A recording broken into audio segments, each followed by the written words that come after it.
Hello and welcome to the home of the Ghost Owl. Yes, we're continuing our look at the Warhammer Rulebook and we're on to the Laws of Magic. Now, just a quick update. Obviously, I haven't had any videos come up on the channel the last couple of days. And that's because I've finally moved into my apartment. So yes, I've got good Wi-Fi, good internet. We are ready to go with desk and everything. But the bad news is I still don't have any of my PC equipment from the UK. It's still on a ship crossing the Atlantic and was delayed. So, unfortunately, we're going to be continuing on a laptop and a headset until that stuff arrives. So, once it arrives, we'll be back on there and we'll be getting much better quality.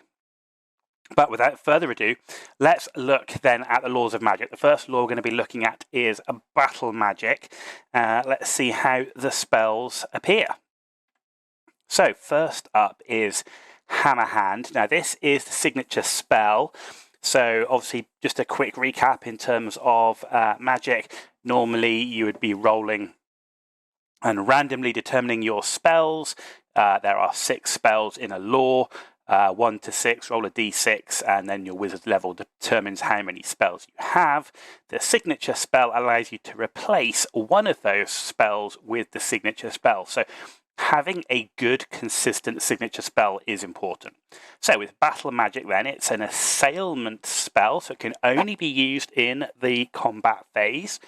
Casting value of 7. 7 is pretty much the lowest casting value of any of the spells, so easy to cast. Of course, the higher level wizard you have, the even easier it becomes to cast. Range is combat, so effect: a single enemy unit the caster is engaged in combat with suffers 2d3 strength 4 hits with an AP of -2. Okay, so let's have a look at that. So 2d3, so an average of 4. Strength 4 hits. Strength 4 is a good strength. You know, you think that there's going to be an average level of core troops, for example, going to be at toughness 3, elves, humans, that sort of stuff. So strength 4 is a pretty good strength to be at. And even those slightly more elite infantry or tougher infantry, toughness 4. So, a pretty good place to be, I would say, with strength 4. And AP -2 is very nice indeed. That's going to be wiping out pretty much. You're going to need heavy armor and a shield to get your armor save with that. So the damage seems reasonable. Look, I mean, 4 strength 4 hits with AP -2 is not going to absolutely obliterate a unit, but magic across the board is toned down. So it's easy to cast. It's got reasonable damage, reasonable number of hits, and that all does count towards, defeating that unit you're in combat with an AP of -2. I mean, the downside is it can only be used in combat, right? So, you're going to have your wizard in combat to use it, which is not the best place for a wizard to be. But, there may be cases where people are starting to think about having a more combat orientated wizard. It brings me back to the old Lore Master of Hoth style thing where you've got a sort of combat facing character in a wizard. And even, there are going to be many occasions when, your wizard could be even in an archer unit or in a unit that's staying out of combat that gets caught. This could really turn the tide. You get caught by a small unit of cavalry, let's say, going after an archer unit that's got a wizard in it. He's able to cast this spell. So as a signature spell, it's not bad. It's limited by its flexibility, but it does pretty good damage and has a very low casting value. So there's a good chance to get it off. So depending how you're building your army, and I would say I'm not going to do a tier list of any of the magic laws, and that's because I would say, having gone through them, a lot of it is very a lot of very situational. So and this is a good case of it, right? This spell, depending on your army, how you're using it, would you want it just as a backup on your wizard? No, you probably want something a little bit more flexible. But if you've got a wizard out there that is going to be a bit more front facing and a bit further up the lines, then this is a good spell to have, without a doubt. Okay. The first of the main spells then, Fireball. It's a classic. It's a magic missile, so it's in the shooting phase. Casting value of 8, which is on the lower end. 24 inches. Now that's pretty much the longest range of any of the spells. I'm not aware of any spells, certainly in the main rulebook, that go beyond 24 inches. An effect is 2d6 strength for hits. The downside being its AP of 0, but you do get the flaming attack special rule. So flaming attacks, that can be useful, but is situational. But for me, we've got the magical strength number, which is it's at least strength 4. Anything less than strength 4, you want to have really something extra to really make it worth it. But strength 4 is good. 2d6, an average of 6 strength 4 hits, so that's more than the previous one at a 24-inch range. This, for me, is a great spell to have. The downside, of course, is, you get the great range. 1 more casting value, you should still be okay with a pretty high level wizard. But it's that lack of AP. So putting this against a unit that has light armor, shield, skirmishers, typically light cavalry. I mean, you could make a real mess of light cavalry trying to get in range with their bows. So for me, this is a really good spell to have. It's flexible, and even if you don't have any of the targets and the target is still heavy armor, armor's not as prevalent as it used to be in terms of high armor saves. So you're still making people save on 4 and 5 pluses. So unless you're going after the toughest targets in the game, then this spell's not going to work. But I like this spell. It's flexible. It's great range, relatively low casting value, and I say it's got that strength 4, which is what you'd really want. So there you go, Battle Magic. Pick up Fireball if you can get it. Next, Curse of Arrow Attraction. So this is a hex cast in the start of turn phase. So casting value 7. So it's another low value cast. Range of 21 inches, so pretty good range again. I say 24, I think is the biggest, so 21, not far off that. But what does it do? Until your next start of turn subphase, re-roll the to hit rolls of 1 when shooting at the enemy unit. Okay, so basically you're buffing shooting.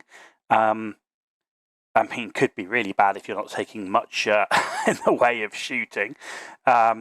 But if you're rolling with, let's say, an Empire army, and you are, going pretty heavy on crossbowmen, handgunners, pistoliers, outriders, pretty much anything. Even war machines, war machines could be a really good one. Having this could be a really good spell. So again, you're rolling randomly, I get that, but in terms of if you're going to swap it out for the signature spell, if you've got a gunline or even a half-style gunline army, this spell is going to be pretty important to improving the efficiency of your shooting. So, and again, with a low casting value and a good range, pretty decent. So overall, I'm quite liking the Battle Magic spells so far. What's next? Pillar of Fire. Okay, this is a magical vortex now. Has a casting value of 9, so this is now on the upper end. I think the highest casting value I've seen in the main rulebook is 11, so this is right midway, but you're starting to get into the more difficult to cast. Only got a range of 12 inches, so this is not going far. Now it remains in play. It's a 3-inch round template, and the centre of that has to be within 12 inches of the caster. Now the template is treated as dangerous terrain and moves d6 in a direction of the caster's choosing at every start of turn subphase. Now that's great, because I've seen a lot of these other magical vortexes, random directions, or they don't move. So this one, you get to choose where it goes, and it moves d6 inches. That's pretty good. Any unit, friend or foe, the template touches or moves over suffers d3 plus 3 strength 3 hits. So you've got to watch out. Don't run over yourself. D3 plus 3 is pretty nice because that's going to be a minimum of 4, average of 5. The strength 3 is the downer here. Strength 4 is really where you want it to be. Strength 3 means a lot of time you're going to be wounding on 5s, which really does, 5 hits, wounding on 5s. How much you're going to do, AP of -2, if they've got a save, they might save 1 or 2 of those if they get lucky. So it does have the flaming attack special rule. So I wouldn't say it does the most damage in one turn, but if you're able to keep this on the table and have it rolling around the place, and the enemy aren't able to get it off the table, this could be a useful spell because you can choose where it goes, and that for me is the key. That really makes up for the fact it's not doing massive amounts of damage, but it remains on the table, and potentially moving D6 inches if you got it right, you could even hit more than one enemy unit with it, right? So yeah, I like this. This is good. Again, battle magic, I'm really liking it. Next, Arcane Urgency. It's a conveyance spell.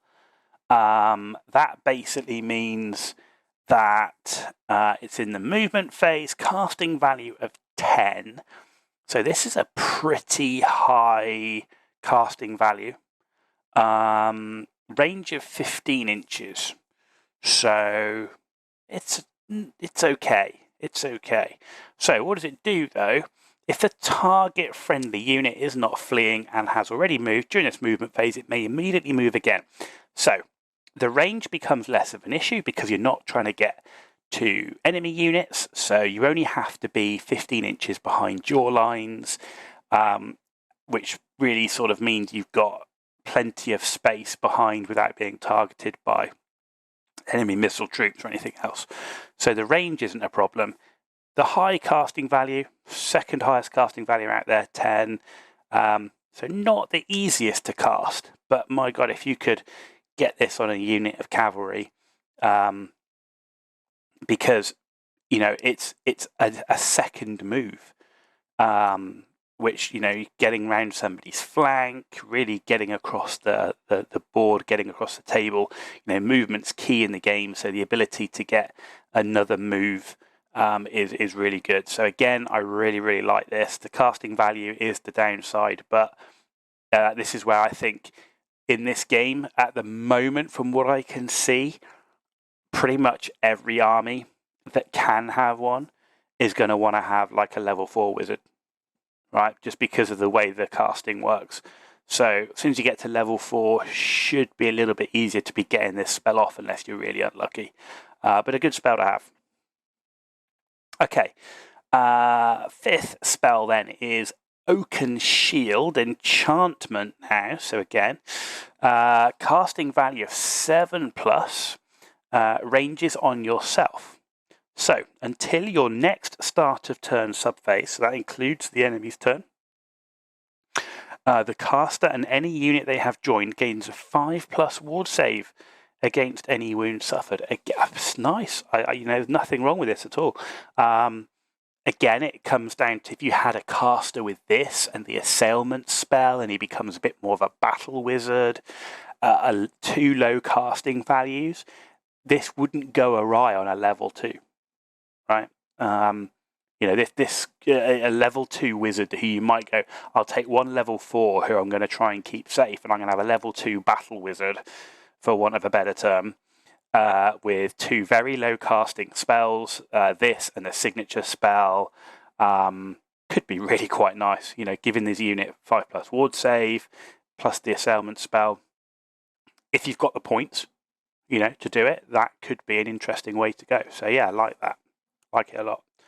Okay, and the final spell then for battle magic is the Curse of Cowardly Flight, hex spell, casting value of 9. It has a range of 15. Okay, the target enemy unit must immediately take a panic test.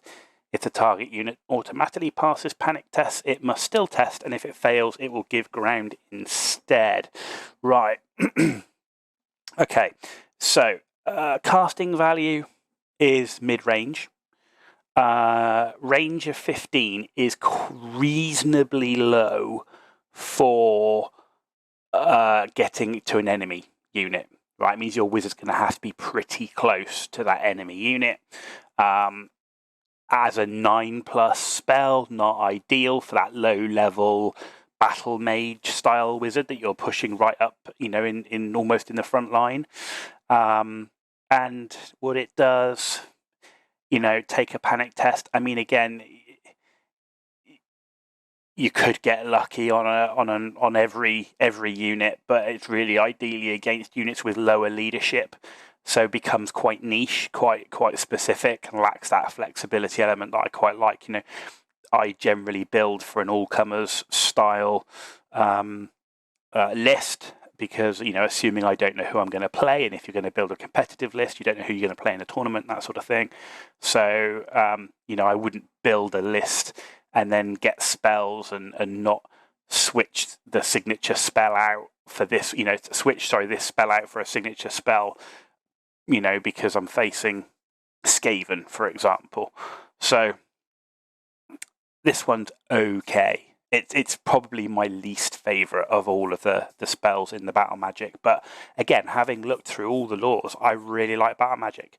Nearly all of them have really good use, good range, relatively low casting value, and no spell there is going to just delete enemy units, and nor should it, and no spells I'm aware of, certainly in the main rulebook, do that. So yeah, overall, Battle Magic seems pretty solid as a law of magic, and one that I would definitely be thinking of giving my wizards that can take it. And as I said, I do like the idea of a level 4. I think is I wouldn't say it's mandatory, but I think it's very important to try and free those points up for a level 4. Maybe if you've got the points, a level 2 who you can maybe give something a little bit, you can sort of put him in a unit that's a bit further upfield and make use of that signature spell and the ward save. So there you go. That's the end of this video with the law of Battle Magic. We're going to go through all 8 laws, so keep an eye out for that. If you like this video, give it a thumbs up. If you didn't, give it a thumbs down. Let me know why in the comments down below.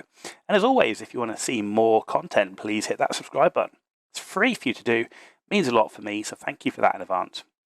You've been watching The Ghost Owl, and I'll see you all very, very soon.